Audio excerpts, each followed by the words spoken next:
Coucou tout le monde, j'espère que vous allez bien. Aujourd'hui je vous retrouve avec une nouvelle vidéo et je vais vous présenter très rapidement tous les livres que j'ai lus, en tout cas les romans que j'ai lus durant cette première partie de l'année. Donc ça comportera les livres de janvier jusqu'à à peu près mai ou fin mai. J'estime que pour l'instant j'ai assez de romans à vous présenter. Je vais pas rentrer dans les détails puisqu'il y a des vidéos exprès point lecture pour chaque roman dont je vais vous parler aujourd'hui. Mais j'aimerais revenir un petit peu sur tout ce que j'ai lu, comme je ne fais plus du tout de bilan du mois. Donc je vous mettrai ici la couverture puisque je ne les aurai pas tous en ma possession. Et on va commencer avec le premier livre donc, que j'ai lu, et c'est Pretty Dead Girls de Monica Murphy qui est aux éditions Lumen, que j'avais vraiment beaucoup aimé. Et c'est une sorte de thriller où on suit une jeune fille qui est dans un lycée et au fur et à mesure il y a plusieurs jeunes filles qui vont mourir. J'avais vraiment beaucoup aimé, il y avait une sorte de suspense, on savait pas vraiment qui pouvait être le tueur jusqu'à la fin, jusqu'à la révélation, même si on a un petit moment, un petit indice. Mais j'avais vraiment beaucoup aimé ma lecture, donc je vous le conseille. Ensuite j'ai aussi lu À première vue de Colleen Hoover aux éditions Hugo Roman. C'est l'histoire d'une fille qui s'appelle Merit, qui vit dans une famille un petit peu dysfonctionnelle où sa mère, son père, sa belle-mère, son grand frère, sa sœur jumelle, le copain de sa sœur vivent tous ensemble dans une grande maison. Le truc c'est que le père a trompé sa mère avec donc une autre femme et que cette femme maintenant vit sous leur toit. Donc voilà, c'est un petit peu bizarre comme situation. Mérite de son côté, elle a un petit peu du mal à se faire accepter dans cette famille, à trouver sa place, et du coup voilà, ça va parler de problèmes d'adolescents plus que de romance à proprement parler. Mais je dois dire qu'il m'a un petit peu déçu ce roman là par rapport aux autres romans de Colleen Hoover. Ensuite j'ai lu Hazelwood de Melissa Albert aux éditions Milan, qui avait une couverture magnifique et qui avait un résumé très intéressant. On suit une jeune fille qui s'appelle Alice et qui vit toute seule avec sa mère, et elle part de ville en ville à chaque fois comme s'il y avait quelque chose qui la poursuivait, et elle n'arrive jamais vraiment à se poser avec sa mère, elle n'arrive jamais à vraiment construire quelque chose de durable, et sa mère l'empêche totalement de lire les contes que sa grand-mère a écrits. À part pour l'ambiance qui était vraiment super intéressante, j'ai trouvé que en soi l'histoire m'avait pas plus happé que ça quoi. Ensuite j'ai aussi lu What Light, donc celui-ci je l'ai ici, What Light de Jay Asher aux éditions Michel Lafon-Poche. On suit une jeune fille qui s'appelle Sierra qui part tous les Noëls dans un autre état, à l'autre bout des États-Unis, pour travailler avec ses parents dans leur ferme à sapins où ils vont vendre pour la période de Noël, donc environ un mois, des sapins aux gens de la ville. Et j'ai failli dire cet été là, n'importe quoi, cet hiver là, elle va rencontrer un garçon et elle va tomber amoureuse de lui. Et bon, ça dure qu'un mois malheureusement, donc voilà, ça implique certaines choses. C'était super mignon par rapport à l'autre roman de Jay Asher qui est 13 Reasons Why, qui était beaucoup plus sombre, qui avait vraiment un message fort à passer. Celui-ci il est beaucoup plus dans le... comment dire, dans l'ambiance de Noël, dans l'ambiance joyeuse et où on a de l'espoir, où on a des personnes qui sont gentilles les unes avec les autres. Voilà, c'est pas du tout le même style de roman, mais j'ai vraiment beaucoup aimé celui-là aussi.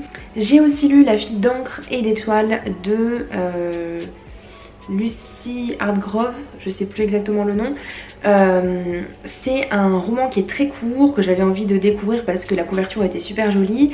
On suit une jeune fille qui vit sur une petite île qui s'appelle Joya, et elle n'a jamais... elle n'est jamais vraiment sortie du petit village ou de la petite ville où elle habite, puisqu'il y a un gouverneur, donc celui qui est à la tête de cette petite île, qui empêche tout le monde de dépasser les forêts environnantes et d'aller voir un petit peu plus loin. Et sauf que sa meilleure amie va disparaître et donc elle va se lancer à sa poursuite. Et on va partir dans un monde un petit peu mythologique où on va aller un petit peu dans les entrailles de la terre avec des créatures particulières. Et... voilà, c'est assez particulier, c'était très sympa à lire, même si j'ai pas accroché, j'ai pas adhéré vraiment à 100% à l'histoire, mais j'ai passé un bon moment de lecture. J'ai ensuite lu La princesse et l'alchimiste, le premier tome, l'élixir interdit. On suit Samantha, une jeune fille qui descend d'une grande lignée d'alchimistes. Son grand-père tient une petite boutique que ses parents ont repris et où elle passe ses journées et où elle travaille aussi pour aider ses parents. Elle a décidé de participer à une chasse pour trouver pour aller chercher des ingrédients spéciaux dans le monde entier. Pourquoi est-ce que cette chasse est organisée? Tout simplement parce que la princesse a bu un élixir d'amour qui ne lui était pas destiné et qui était censé être destiné à Zane, le garçon dont elle était amoureuse, pour le faire tomber amoureux d'elle-même, sauf qu'elle l'a bu. Donc du coup elle est tombée amoureuse d'elle-même et ça a mis un bordel monstre dans le royaume. Donc pour essayer de trouver cet élixir qui lui permettrait de redevenir normal, le roi a décidé d'organiser une chasse fantastique où tous les gens, tous les alchimistes peuvent participer et donc Samantha va se lancer dans cette quête. Je l'ai terminée mais j'ai trouvé que c'était parfois trop simple, qu'on allait d'ingrédient en ingrédient mais qu'on pouvait pas se poser 2 minutes pour réfléchir et voilà, c'était quelque chose que je subissais plutôt que quelque chose auquel je m'étais accrochée, où j'avais envie de continuer, où je réfléchissais avec l'héroïne. Je crois que vous l'avez pas vu sur ma chaîne puisque j'ai pas posté de vidéo, ou si je me trompe de toute façon vous l'aurez dans le petit i. C'est Le Passeur de Lois Lowry aux éditions L'École des Loisirs. C'est un livre que je n'ai pas du tout apprécié. C'est une sorte de dystopie où on suit Jonas, un garçon qui a 12 ans et qui va rentrer dans le monde du travail. Il va devenir passeur, le prochain passeur, et il n'y a qu'un seul passeur par génération. Donc du coup il va tout apprendre d'un autre homme qui va lui enseigner des choses assez particulières, qui va lui enseigner en fait le passé, les choses qui sont passées avant et les choses qui ne doivent absolument pas être oubliées. Les sages, donc les gens qui sont au-dessus, décident pour tous de qui a des enfants, de combien est-ce que vous êtes par famille, de qui sera votre mari ou votre femme, du coup de votre métier. Et du coup tout est très contrôlé. Et Jonas va se rendre compte que c'est pas forcément la meilleure solution. Et voilà. Et du coup, c'est un monde tellement éloigné de ce qu'on a actuellement que je ne vois pas concrètement comment ça peut être possible de vivre dans un monde comme ça. Un autre livre dont je n'ai pas parlé sur cette chaîne, c'est Le Petit Prince d'Antoine de Saint-Exupéry aux éditions La Gallimard. C'est une édition où on a les aquarelles dedans. Voilà. Un livre qui est dans notre patrimoine culturel. Il est très court, je m'attendais pas à ce qu'il soit si court. Je l'ai lu d'une seule traite et je pense que tout le monde connaît l'histoire du Petit Prince. Je vais y arriver.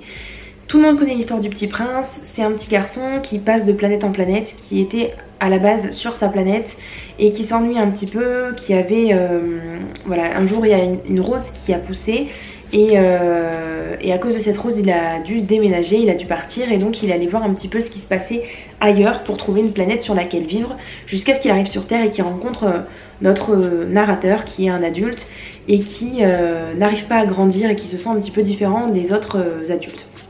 Alors, moi j'ai trouvé que c'était super intéressant. J'ai pas accroché tant que ça à l'histoire, mais je trouve que c'est super intéressant parce que ça aborde des thèmes très actuels alors que c'est un livre qui date quand même de plusieurs dizaines d'années, de même centaines d'années, je sais pas trop de quand il date, 1940. Donc ça va faire, on est en 2020 on va dire, donc du coup ça fait 80 ans.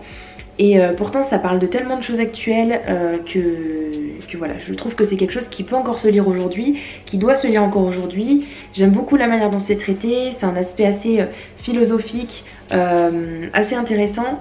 Par contre comme avec Le Passeur, c'est quelque chose qui est assez éloigné de notre... enfin assez éloigné sur la forme, c'est-à-dire un petit garçon qui passe de planète en planète avec des gens qui sont... voilà, qui font... qui sont aussi grands que la planète ou qui font la moitié de la planète, voilà, ce sont des choses qui sont pas possibles. Mais toutes les réflexions qu'il y a derrière sont super intéressantes et je comprends pourquoi, voilà, pourquoi il plaît à autant de gens. Moi par contre je pensais l'aimer plus que ce que je l'ai aimé, mais je le garde parce que c'est vraiment un petit livre qui fait réfléchir. Ensuite j'ai lu Viens on s'aime de Morgane Moncomble aux éditions Hugo Roman dans la collection New Romance. C'est un super livre que j'ai adoré. J'ai pas envie trop de m'étaler dessus, mais on suit Violette qui est une jeune fille qui vient de subir une rupture je crois. Et du coup elle va rencontrer Lohan, un garçon de son immeuble, et elle va rester coincée avec lui dans un ascenseur. Elle va commencer à faire une crise d'angoisse et Loan heureusement c'est un pompier et du coup il va essayer de la calmer, il va la rassurer et il lui dit si jamais t'as un souci viens frapper à ma porte et puis je t'ouvrirai et puis je t'aiderai et tout. Et du coup voilà, ils se sont rencontrés comme ça et au fur et à mesure eh ben, ils ont lié une forte amitié et finalement voilà qui va tourner à l'histoire d'amour. C'était super bien, moi j'ai adoré les personnages, j'ai adoré comment c'était abordé. Voilà, je vous mettrai la vidéo, j'en ai parlé il n'y a pas si longtemps que ça, là dans le petit i. Et voilà, je vous le conseille à 1000% et j'ai qu'une hâte, c'est de lire le deuxième, donc qui est Suis-moi je te fuis, je crois bien, qui est sorti l'année dernière, mais j'attends qu'il sorte en poche parce que sinon ça fera un petit peu bizarre par rapport à celui-ci. Mais en tout cas, moi j'ai adoré. Ensuite j'ai aussi lu Did I Mention I Love You de Estelle Mascam aux éditions Pocket Jeunesse. Donc c'est le premier tome de cette trilogie, j'en avais entendu beaucoup parler. On suit Eden, une jeune fille qui a 16 ans qui va passer tout l'été avec son père et sa nouvelle famille. Donc il a été, je sais plus s'il est vraiment remarié mais en gros il a une nouvelle femme. Eden n'a pas vraiment envie de passer l'été avec eux mais elle va rencontrer son demi-frère, donc un de ses 3 demi-frères qui s'appelle Tyler, qui a à peu près le même âge qu'elle et qui est un garçon à problème. Il se drogue, il boit, il va de soirée en soirée. Et Eden, elle va être un peu là pour le ramener sur terre et pour essayer de comprendre pourquoi il se comporte de telle manière, qu'est-ce qu'il a au fond de lui qui lui pose problème. Et du coup c'était super sympa, assez ressemblant à After mais en beaucoup plus soft. Mais j'ai vraiment beaucoup aimé et je compte lire la suite assez rapidement. J'ai aussi lu Connexion immédiate de Marie H. Chue aux éditions Gallimard Jeunesse. C'est un livre où on suit Penny qui arrive à l'université, qui est très contente de quitter sa famille, enfin de quitter sa mère, parce qu'elle en peut plus d'elle, elle est assez immature. Et donc Penny a envie de commencer sa vie à l'université, se faire des amis, etc. Et elle va rencontrer Sam qui lui n'a pas d'argent, pourtant il voudrait faire une école de cinéma. Et voilà, tous les deux vont se rencontrer, ils vont se lier d'abord d'amitié, ils vont se faire confiance et puis ça va mener sur une histoire d'amour vraiment à la fin du roman. Donc ce qui m'a un petit peu déçue parce que je pensais que ce serait vraiment l'histoire d'amour, mais c'est vrai que ça met vraiment beaucoup de temps à se mettre en place. Et d'un côté ça fait assez réaliste, mais d'un autre côté c'est pas vraiment ce à quoi je m'attendais en lisant le roman, mais c'était quand même une bonne lecture. Et pour finir je vais vous parler de L'amour, la vie et ma liste de Cassie West aux éditions Hugo Roman dans la collection New Way. C'est un livre que j'avais extrêmement envie de découvrir parce que j'ai lu déjà 2 autres romans de cet auteur qui sont parus chez Hugo, qui sont d'ailleurs maintenant disponibles en poche. On suit Abby qui est une fille qui fait de la peinture et qui voudrait rentrer dans une école de peinture. Le problème c'est qu'il faut qu'elle participe à une exposition, donc elle va demander à un directeur de musée de bien vouloir lui accorder sa chance. Malheureusement il regarde ses œuvres et il lui dit ben non ça va pas marcher parce qu'il n'y a pas suffisamment de cœur dans tes œuvres. Et donc elle va se mettre en tête de faire de nouvelles expériences et pour mettre plus d'émotions, plus de sentiments dans ses peintures. Et donc elle va créer une liste de choses à faire. Par exemple, dans le résumé on vous dit affronter l'une de ses plus grandes peurs, découvrir l'histoire d'un parfait inconnu ou encore tomber amoureuse. Et donc elle va accomplir ces choses les unes après les autres grâce ou avec l'aide plutôt de son meilleur ami dont elle est aussi amoureuse. Donc c'était une lecture assez sympa que j'ai vraiment lu très rapidement. Mais j'ai trouvé que la fin était un petit peu trop précipitée, j'aurais voulu que ce soit un petit peu tourné différemment, mais j'ai vraiment passé un bon moment de lecture et je vous le conseille. Voilà, c'est tout pour ma vidéo, j'espère qu'elle vous aura plu.